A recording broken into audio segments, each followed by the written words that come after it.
Greetings everyone, today is Wednesday, October 7th. It's 1:10 p.m. and the temperature is 15 degrees Celsius. I'm currently walking north on Dundas Street West. That is DuPont Street to the right. That's where it begins, and Annette Street to the left.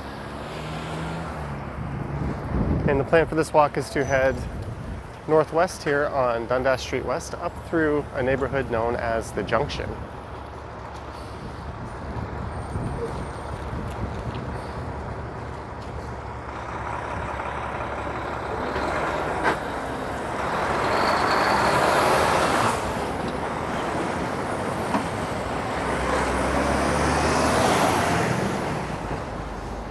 Just to the north of here, and the direction the camera is facing, is the West Toronto Diamond, which is the intersection of four railway tracks. And that is where this neighborhood gets its name from, as the Junction.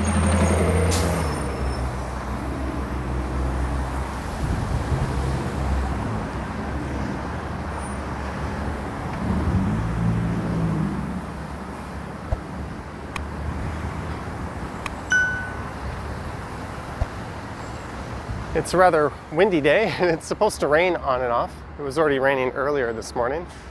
I do have my umbrella with me in case it does start to come down again.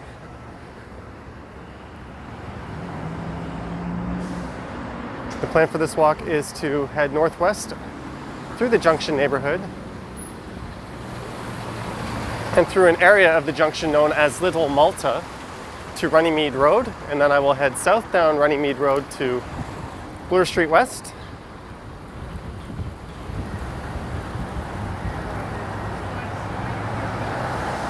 And from there, I'll head east over to High Park. And providing it's not raining, I think I'll fire up a live stream from that point. This walk was requested by one of the channel's Patreon members.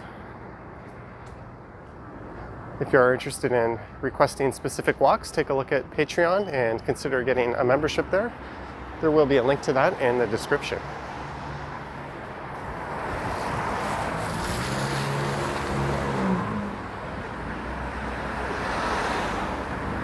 For the most part, Dundas Street runs east to west parallel to Bloor Street. However, for this particular stretch, it sort of bows upwards and runs north of Bloor Street.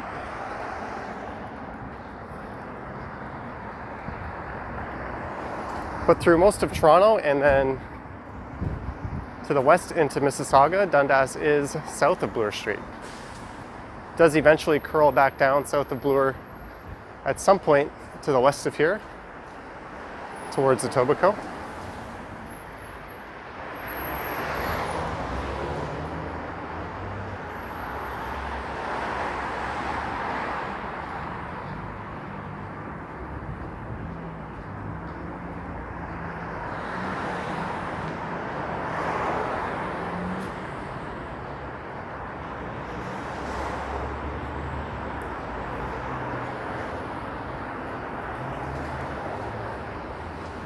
And dating back to the late 1800s and early 1900s, this area was primarily a blue-collar kind of area.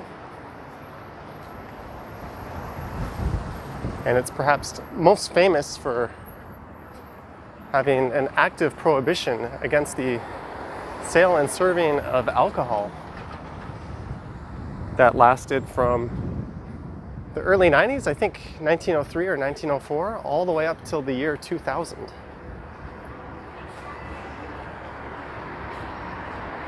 I say that as I walk by a rather large liquor store retailer right now, the LCBO.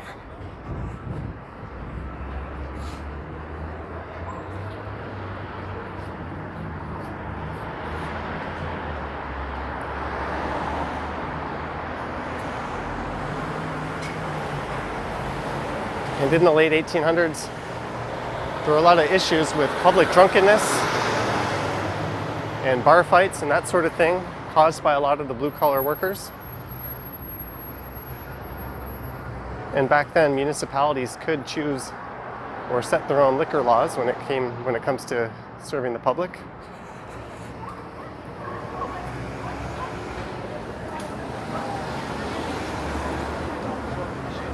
So it was decided that this area would no longer be serving alcohol.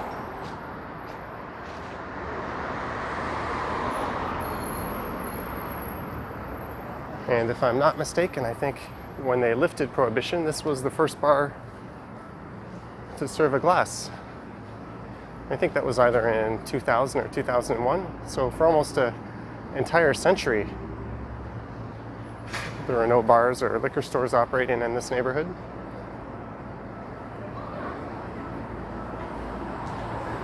And this intersection coming up is Dundas and Keele Street, which is often considered the heart of the junction.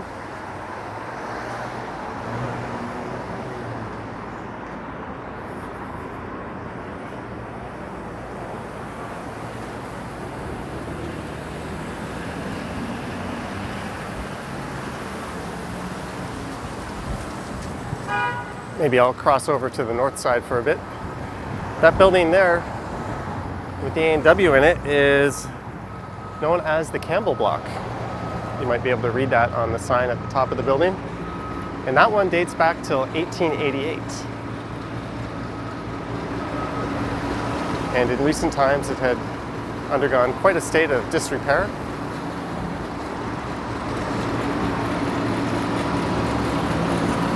And in 2014 and 2015 it was fully renovated. A lot of the tenants that were there are no longer, and they have since been replaced.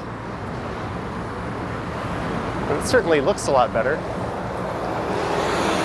And just to the north of here, along the northern border of the junction, which is St. Clair Avenue West, is an area known as the Stockyards.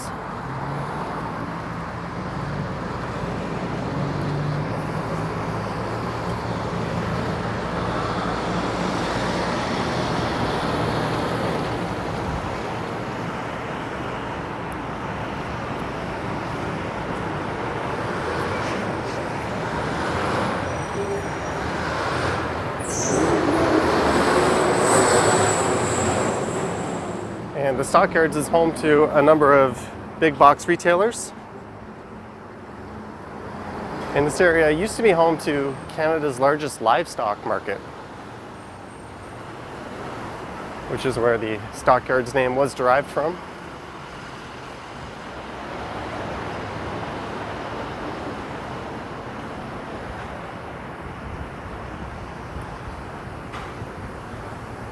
And there's the Indy Ale House.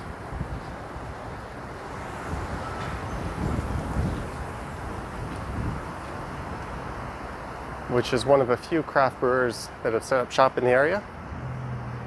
Another one being the Junction Craft Brewery, which is to the north of here in the Stockyards area.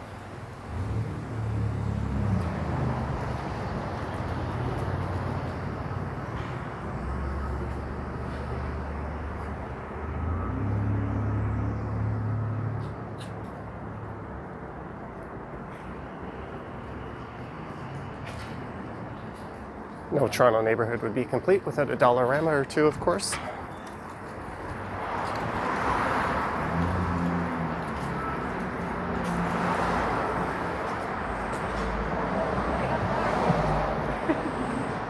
And I have never been there, but I've heard that this restaurant here, Silk, is quite fantastic. They serve Thai food.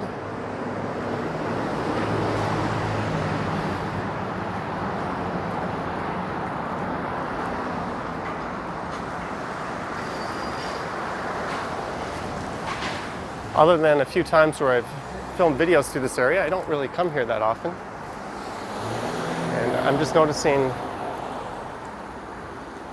above Silk there's a sign for the Junction City Music Hall, which I have heard of. That's a live music venue. I think it's down in the basement.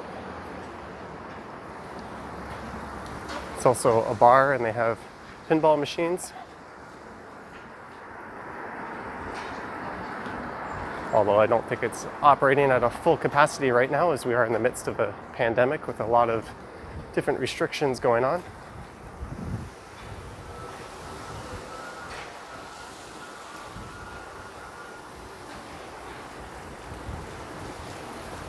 And in recent years, this has been sort of deemed one of Toronto's up-and-coming neighborhoods. And it's gone from a rather depressed, low-income area that through the 80s and 90s was kind of known for its crime and prostitution, into becoming one of the city's more desirable neighborhoods to live.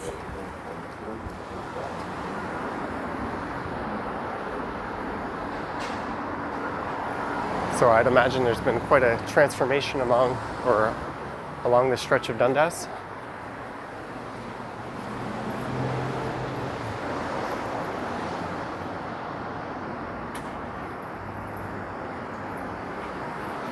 Perhaps someone in the comments can speak to what this area used to be like back in the 80s.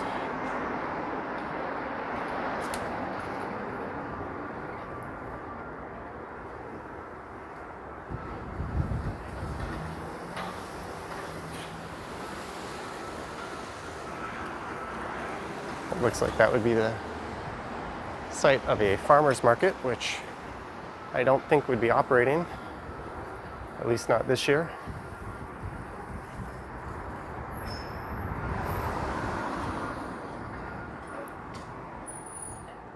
It's a rather nice neighborhood, and one of the reasons why people have said it was so depressed in years past was actually due to prohibition. It's hard to have a vibrant, livable neighborhood that people actually want to live near if your bars and restaurants can't serve alcohol. So that sort of depressed the property values in the area, which brought with it a number of other problems.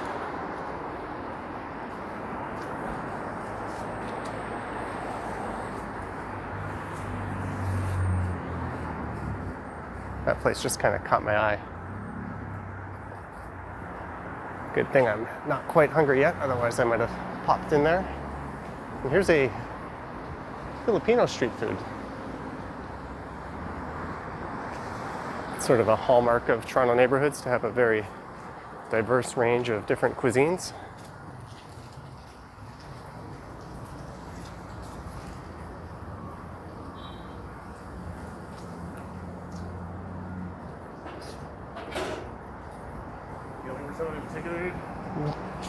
Just recording, that's all? Cheers. No, I'm just wandering. Thanks. Friendly mailman, try to help me out. I guess you might see the camera looking forward, but usually my head is kind of all over the place looking at different stores.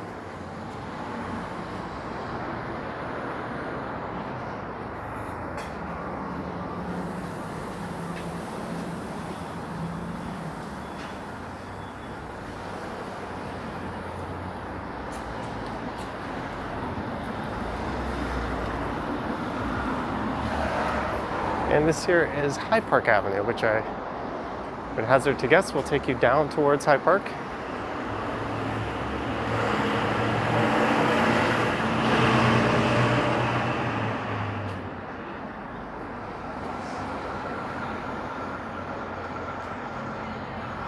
There's the Friendly Thai, another Thai restaurant.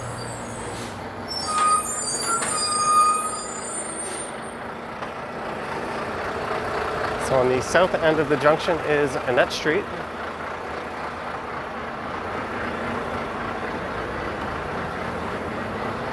So if you're wondering where there's a safe place to ride your bicycle from east to west across the neighborhood, Annette would be your street.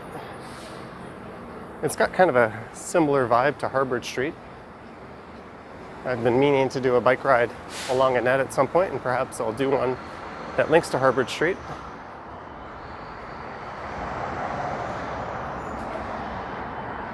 I imagine the bridal business couldn't be doing too well right now.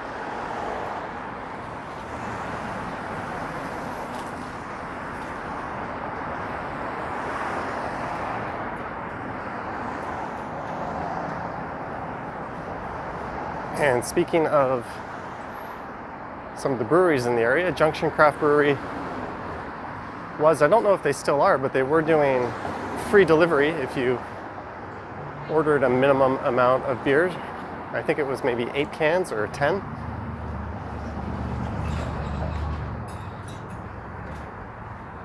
Earlier in the pandemic, when I was really only going outside to take walks and film videos, I had ordered from them a number of times, and it always came the same or next day. One time I ordered in the morning and it came a few hours later.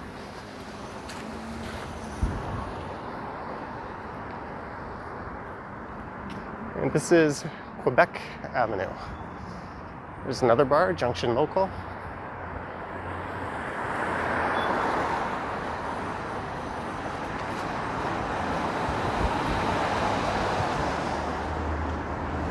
As I often do, on my way down, I looked up historical buildings in this neighborhood just to see if there was anything particularly notable. And other than the Campbell Block, which we walked by earlier, which was at Keele and Dundas, nothing else really showed up.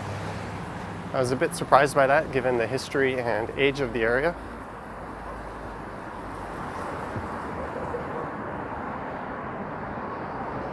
There is a hotel along St. Clair, or a former hotel, the old Hayden House, where a fight broke out. That was one of the events that triggered the prohibition. They used to hold cockfighting events down there, or at the hotel as well. I did go by that one in a bike ride I did earlier in the year.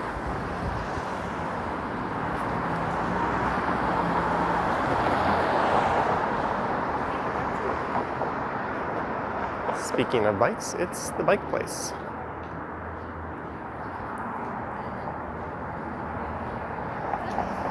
And this area here is also known as Little Malta due to a large influx of immigrants from that part of the world that settled in this area, and I believe still call it home.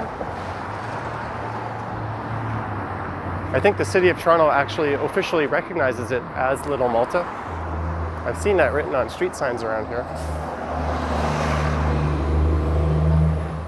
So it's still a bit perplexing to me that Little Jamaica and Little Manila don't have official designations, but a number of other areas do.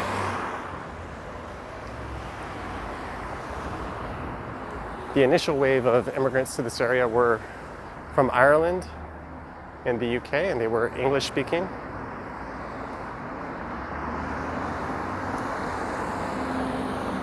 And then later there were several waves of immigrants from Poland and Italy and other non-English speaking countries.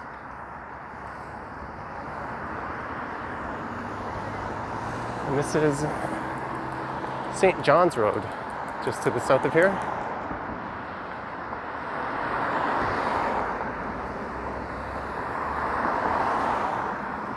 And coming up is Malta Park.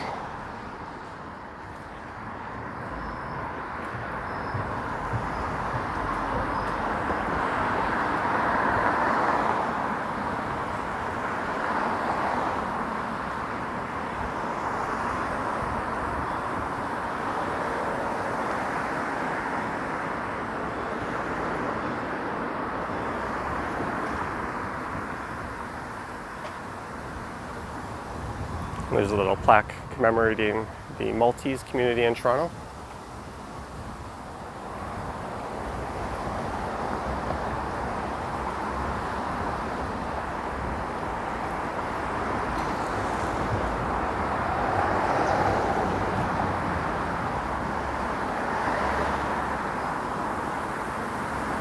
I believe this area was originally a city all on its own, known as West Toronto Village. And at some point in the early 1900s, it was annexed by the city of Toronto.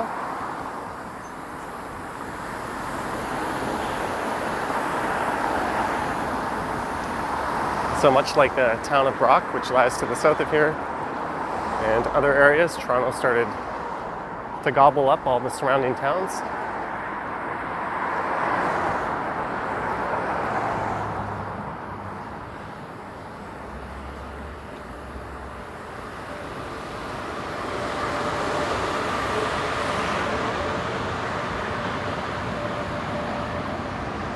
So several blocks to the west here will be Runnymede Road, where I'll be turning south. It's predominantly a residential street. So there might not be a whole lot of interest to see there, but it'll be a nice change of pace from the more urban walks I tend to record on this channel.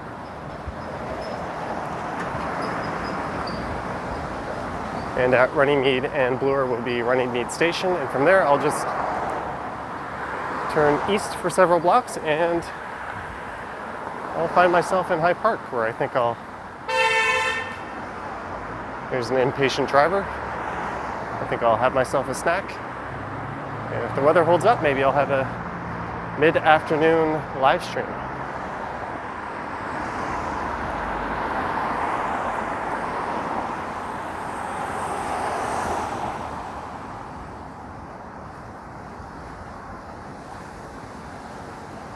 I haven't noticed much in the way of those classic, beautiful old churches in this neighborhood.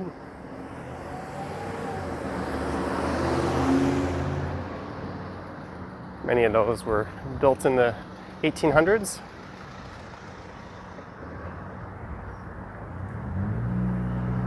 And this part of the junction definitely has a bit more of a grittier industrial feel than the area we just walked through.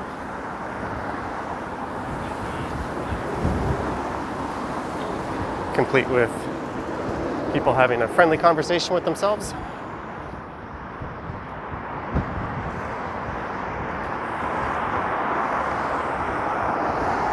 And this is Gilmore Avenue. It's kind of stupid. They have the official street sign hiding right behind a traffic sign.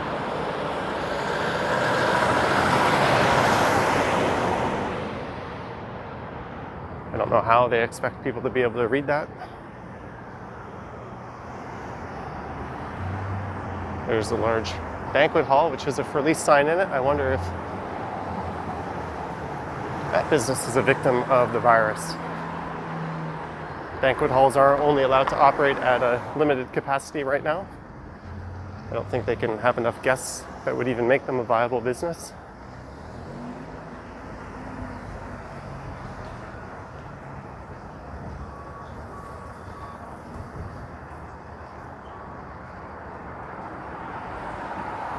I have ridden through here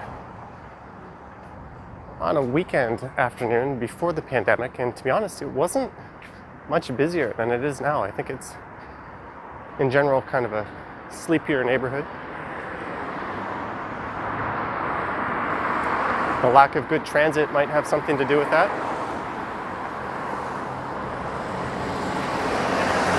It's not really one of those destination neighborhoods people come from all over the city to frequent and go to the bars at night. To the north, you do have the St. Clair streetcar line running, which terminates around Runnymede Road.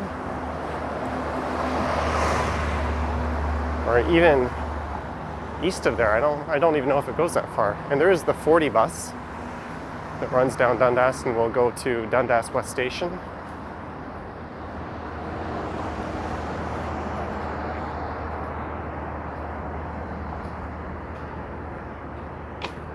There's certainly a lot less corporate chain stores in this area. Is that a laser disc? It's kind of neat.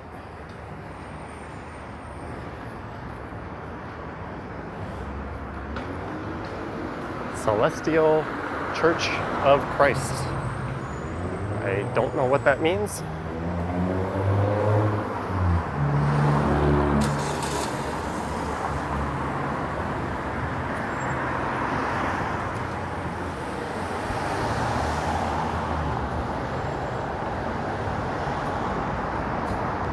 Can't imagine they're doing a very good business these days. And this is Runnymede Road and Dundas. So Dundas levels off for a bit and heads due west for a while before it bends down and dips south of Bloor Street. There seems to be a stop-go train on the line there, and I don't think there's a station in that area. So I don't quite know what that's all about.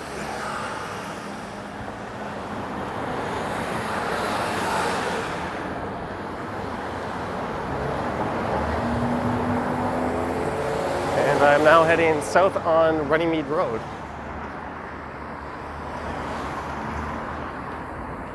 I think I might get better lighting if I crossed over to the other side of the street as, whoa, that car, no F's given by that guy. Why slow down for the pedestrian? As the sun is up to my right. So I think if I had the camera angled slightly to the left, it would look a little better. Might be getting blown out right now. I don't normally film daytime walks that take me towards the sun. Usually in the late afternoon and evening, the sun is directly to the west. So I tend to walk to the east, so it's at my back.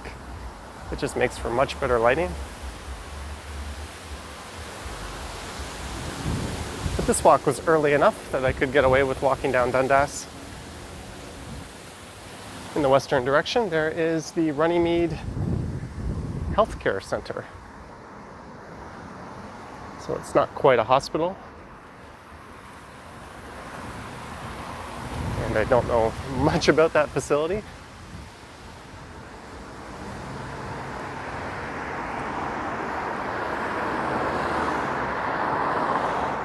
All right, so when I get to the other side of this intersection here at St. John's Road, I will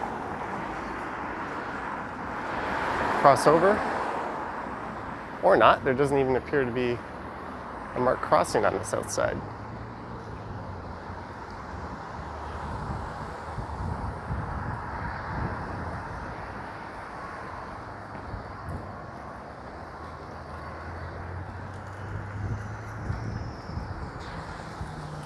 So this street here, if you were to follow it straight there, it would curl back up to Dundas Street into the Little Malta neighborhood.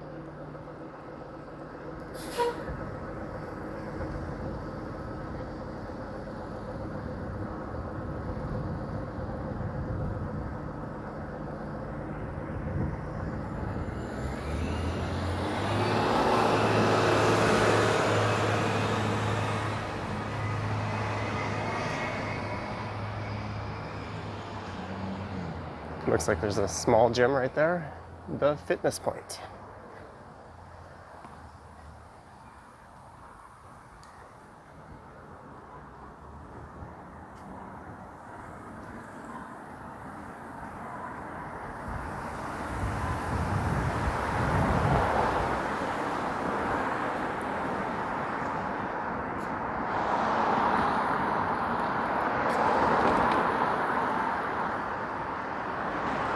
I imagine it'll take a good 12 minutes or so to get down to Bloor Street from here. It's probably going to look a lot like this. I do leave timestamps in the description whenever I change directions or come across a major intersection, so feel free to skip ahead. Or if all you wanted to do was see the Junction neighborhood, you've pretty much seen all of it, or rather all that I will be covering. Hey look, a Pontiac Solstice. I remember when those and the much more rare Saturn Sky were first released by GM. They're pretty neat little vehicles. It's a shame that they were discontinued when those brands were axed from the GM lineup. It would have been nice if they kept that platform alive and just threw them under the Chevy badge.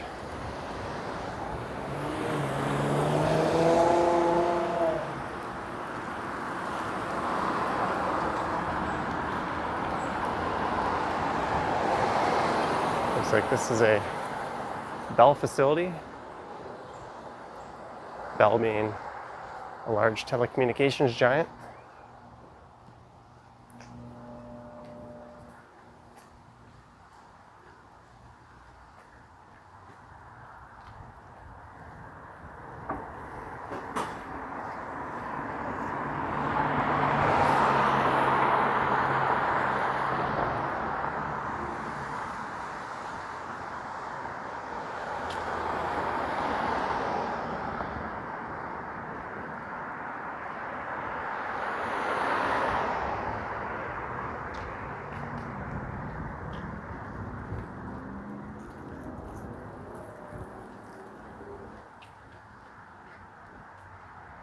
It seems to be a few degrees hotter now than when I first set out. And across the street's one of those local neighborhood libraries where you could take a book, leave a book. It's good to see that that trend is alive and well in pretty much every neighborhood I explore in the city.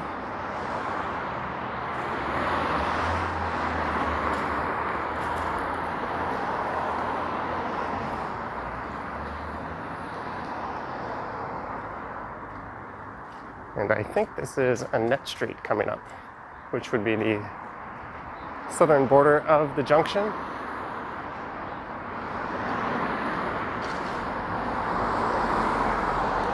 There is a bicycle lane, you might have noticed, along Runnymede that is not protected, but if you don't like riding with the traffic, this isn't a bad option to head north to south.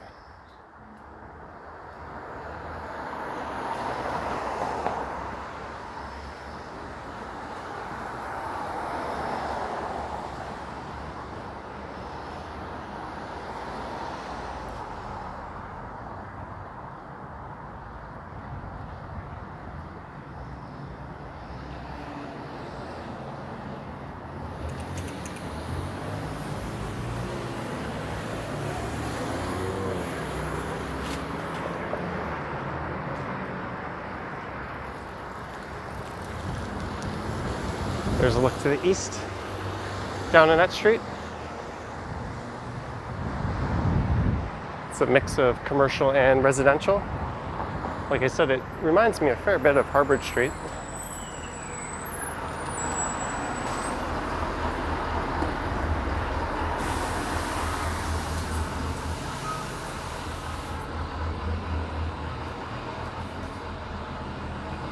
To get to the starting point of this walk today, I took the subway down from Eglinton Station to Bloor Station, and I transferred to line 2 and took that west to Dundas West Station, and then I walked north. It was about an 8-minute walk from the station to where I started. Perhaps I could have taken the 40 bus, but I didn't see one pass in the time I walked, so walking was the quicker option. I don't know how frequent that 40 bus is.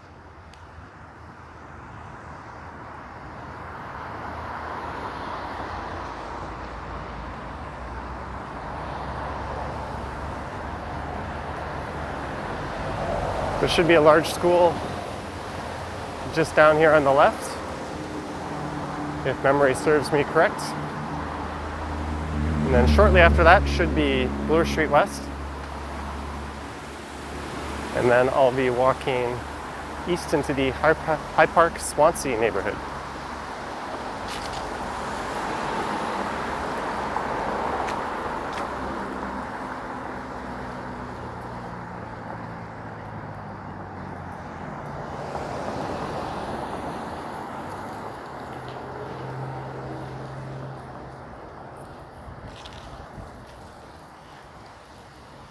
As you may or may not know, Canada used to have one of the largest Navy fleets in the world. It's hard to believe we were actually a naval power. And there was a frigate which served in World War II, named after Runnymede. I think it was the HMCS Runnymede. It was primarily an escort vessel.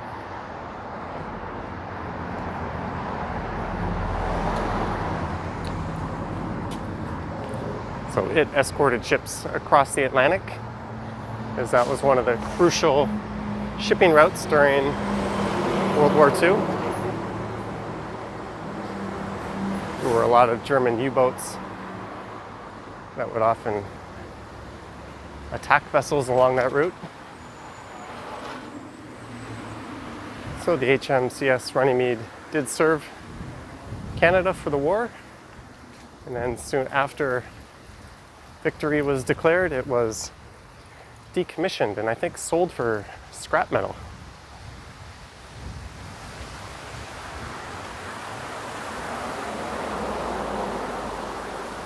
I think the ship only had a lifespan of 5 or 6 years.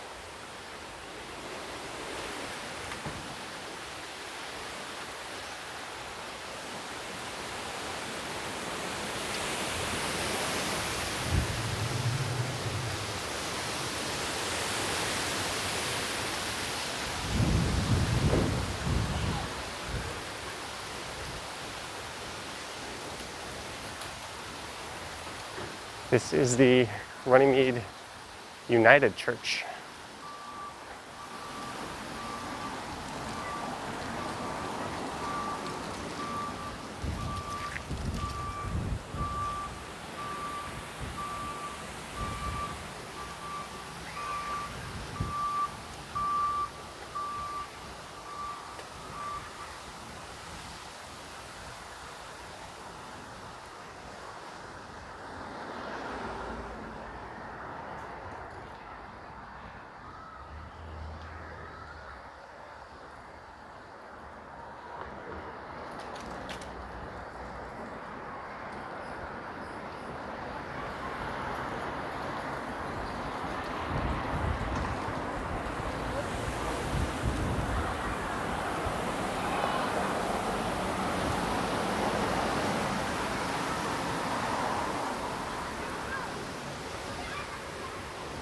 And the name of this school is escaping me. Perhaps I'll be able to read that on a sign at some point.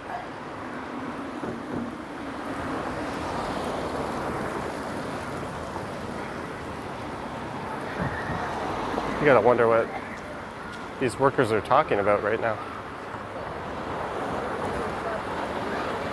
Perhaps their fantasy football teams.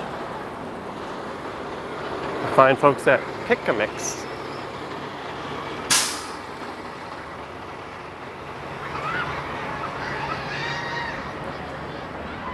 And I'd imagine this is a pretty old school, Runnymede Public School, junior and senior, so that would go kindergarten all the way up to grade 8.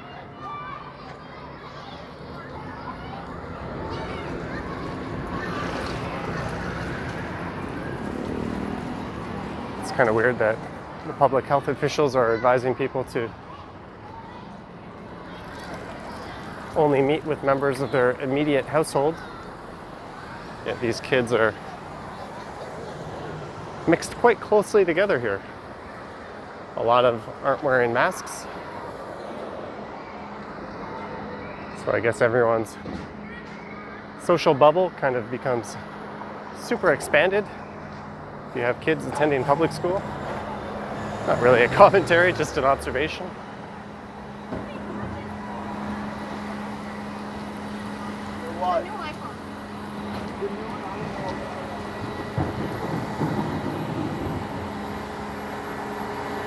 And this is Colbeck Street. I think I rode down here on a walk or a bike ride that took me down the new Bloor Street bike lanes. The bike lanes were expanded to Runnymede Road and Bloor Street, so we can take a look if those have been completed when I get down to Bloor.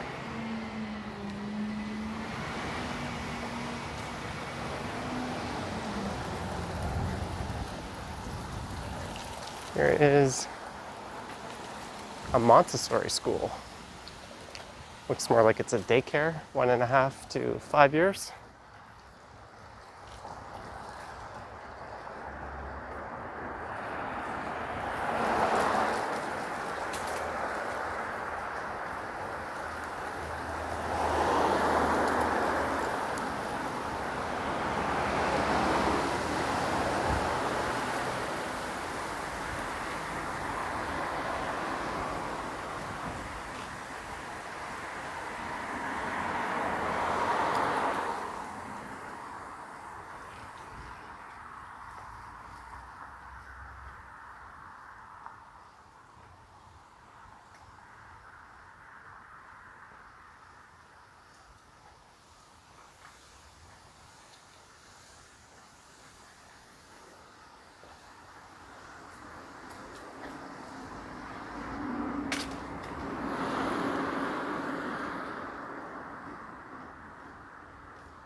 So Runnymede station is just off in the distance here. That was a bus just pulling into it.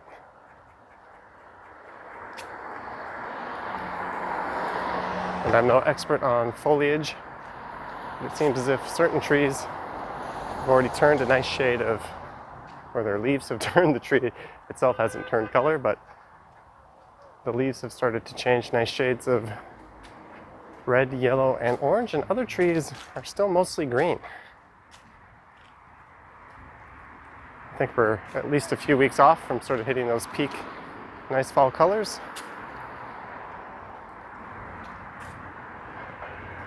I'll be sure to do some fall nature-y walks at that point. There goes the 79 bus.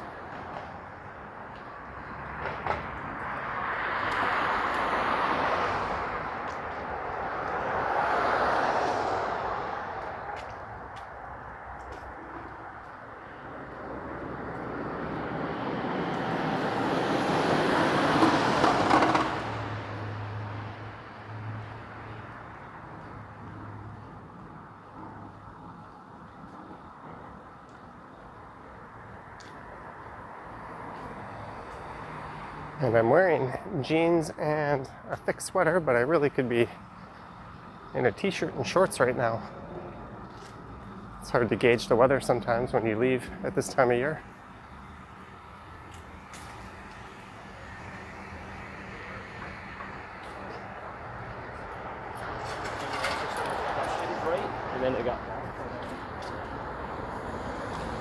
There's a look at the bus bays at Runnymede Station.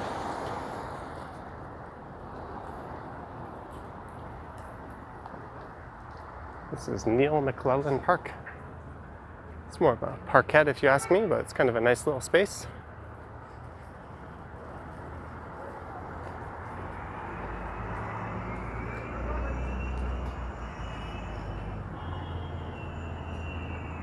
And this area here is called Bloor West Village.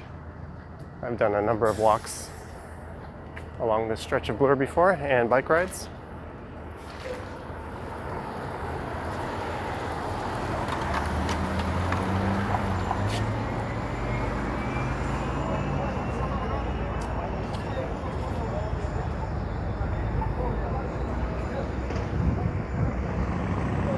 It's hard to go wrong in any neighborhood that has a Popeyes.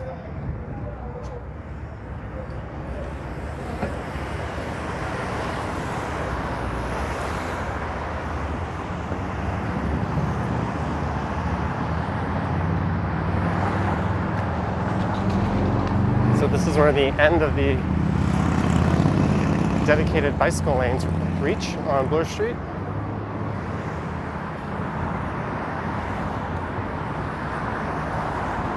You should be able to follow them to the east all the way across Bloor Street over the Bloor Viaduct and onto Danforth Avenue. And they'll follow pretty much all the way to Scarborough.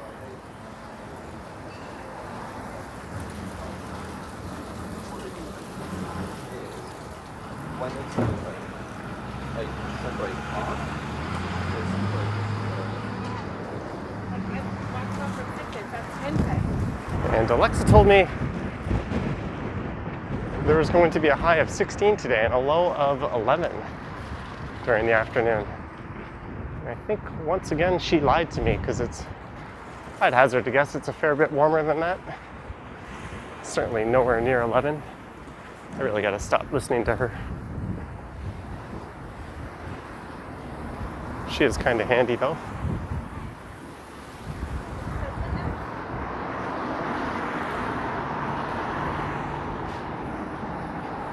I actually have 2 Alexa devices in my house, even though I live in a fairly small apartment. I have a standard Alexa, and I also have an Amazon Fire Cube, which controls my TV. But they can both control my lights and do all the usual Alexa functions.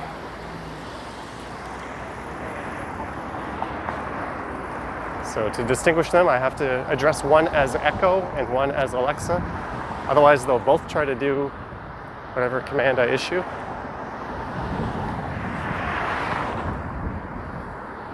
There's the Runnymede Library branch.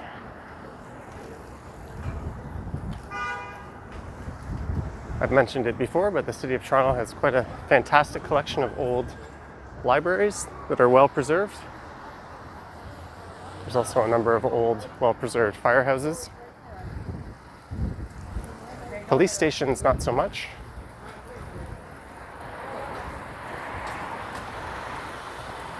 And I am entering the High Park Swansea area. So just off to the right there is High Park. So I'll cross over to that side of the street at the next lights. And when I get to the entrance of High Park,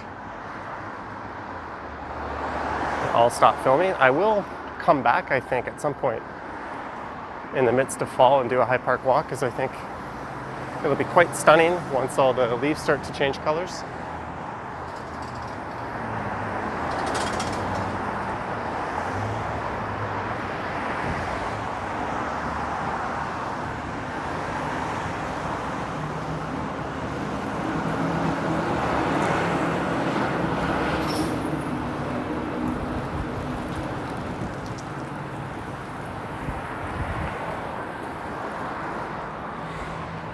And I've always noticed that Wheels of Bloor bike shop, but right next to it seems to be a Cervelo. I wonder if that's a related store or it's just a completely different high-end bike shop.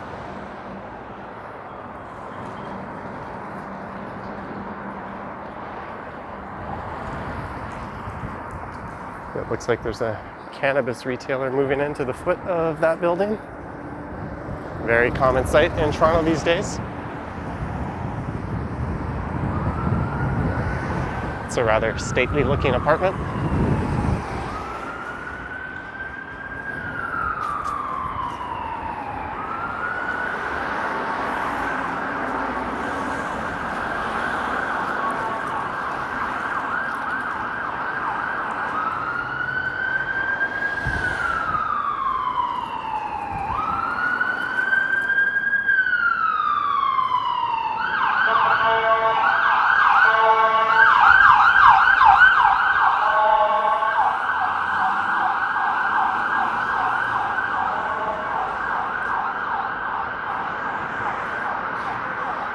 I think it's impossible to go through one of these walks without some kind of siren noise.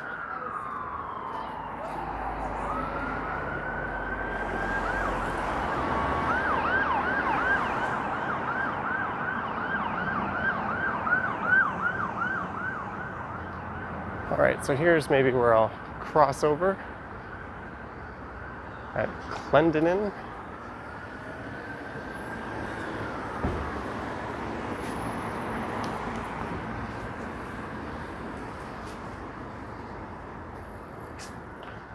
Just to the north here on a street called Quebec Avenue,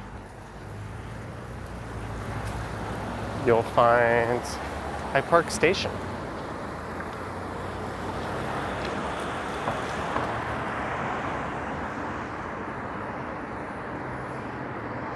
That would be the subway tracks right there above ground.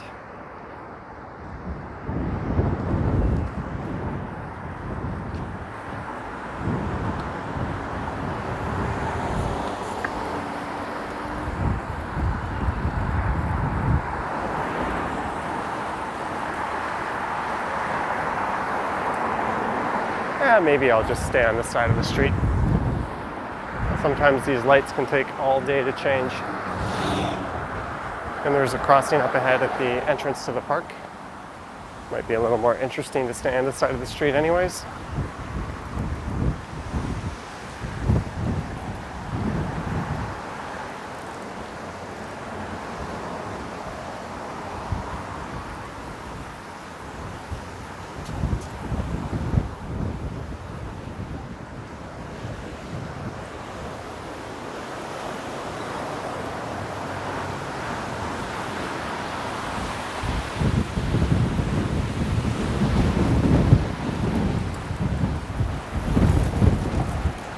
Oh, that's windy.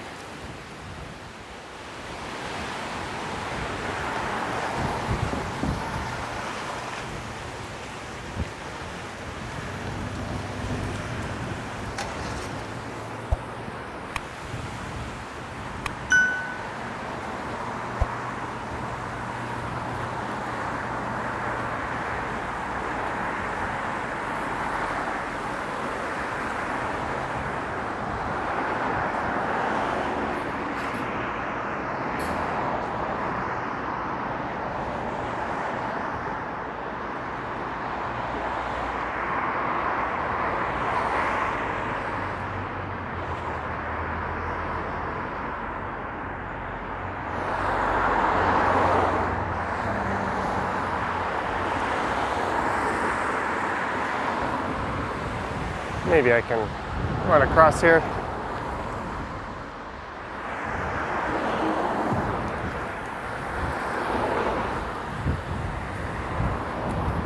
Gotta keep your head in a swivel. So this is High Park. I'll just come up and enter the park through this footpath here. And I'll head on over to the main entrance. I'll take a quick break.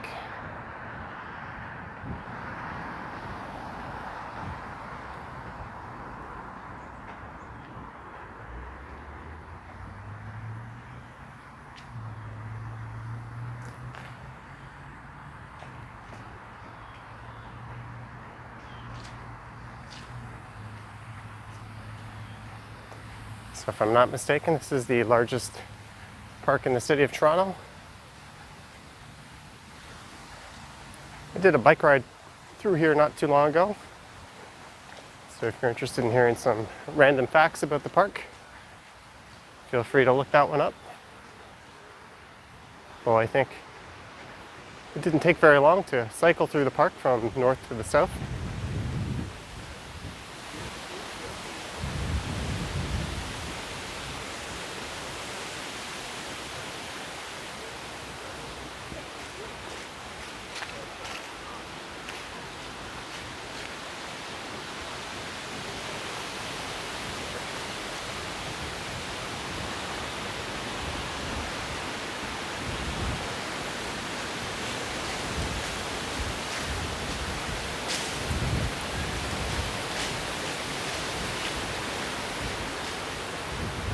These ladies are trying to steal the more pristine looking leaves.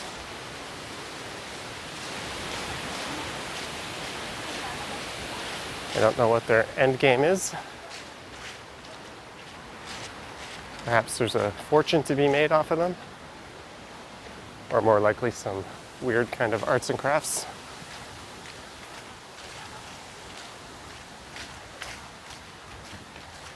And this, I think, is Colburn Lodge Drive.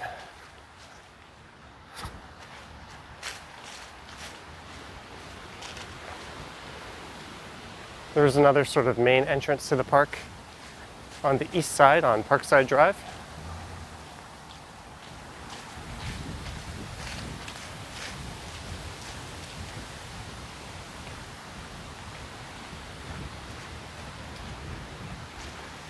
But there you go, straight ahead is Bloor Street.